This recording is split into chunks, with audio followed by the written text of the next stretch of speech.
మామ వెల్కమ్. నేను మీ తారక్. మామ RX100 హీరో యావన్నాడు మామ.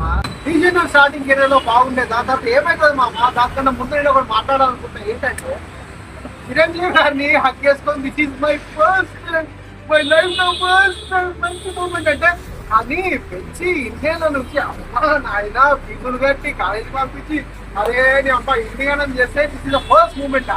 చిరంజీవిని హక్ చేసుకున్నంత మాత్రాన సినిమాలు రావురా బాబు. చిరంజీవిని హక్కి పొగినంత మాత్రాన సినిమాలు రావు. నీకు అక్కడ తమ్ముండాలి. ఈ సినిమాలన్నీ ఇక వన్నయి, ఇక నువ్వు లేవవు. దానికి తోడు నువ్వు చేస్తున్నది మళ్ళీ నువ్వు కూడా శ్రీ విష్ణు చేసినట్టే క్రిస్టియన్ కమ్యూనిటీని టార్గెట్ చేసుకొని నువ్వు మొన్న ఒక సినిమాలో మొత్తం క్రైస్తవులు ఎంతో నిష్ఠగా చేసే సినిమా మార్గాన్ని రామప్రసాద్ గారు సినిమా మార్గం వేసుకొని నువ్వు కొడుతున్న సీన్లు ఎంతో కామెడీగా తీసినావు. అని ఒక క్రిస్టియన్ కమ్యూనిటీ టార్గెట్ చేసుకొని అరే నీలాంటి వాళ్ళకి ఎవరు సినిమాలు ఇస్తాడు?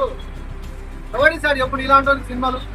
నువ్వు ఏం చేసినావని RX100 అది విజయ్ దేవరకొండ సినిమా పై ఛాన్స్ నీ దగ్గరకు వచ్చింది, అది హిట్ కొట్టినావు.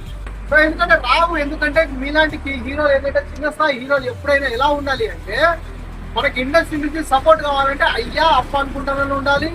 లేకుంటే ప్రతి ఒక్క కులాన్ని కానీ మతాన్ని కానీ క్యాస్ట్ని కానీ అన్ని కలుపుకొని ఉండాలి. అది కాకుండా కొద్దిగా దిమాగ్తో ఆలోచిస్తే సినిమాలు బాగుంటాయి. దిమాగ్తో ఆలోచిస్తే సినిమాలు మంచి మంచి స్క్రిప్ట్స్ మీ దగ్గరకు వస్తాయి. అంటారు కదా కర్ణుడికి సాగు 100 కారణాలు అన్నట్టు నీ సినిమాలు ఫ్లాప్ కావడానికి కారణం ఏంటంటే నువ్వు చేసుకున్న తప్పే. డైరెక్టర్ వచ్చి చెప్తారా భయ్ నువ్వు ఆ కమ్యూనిటీ మీద కామెడీ అంటే నీకు గుర్తుండాలి కదా.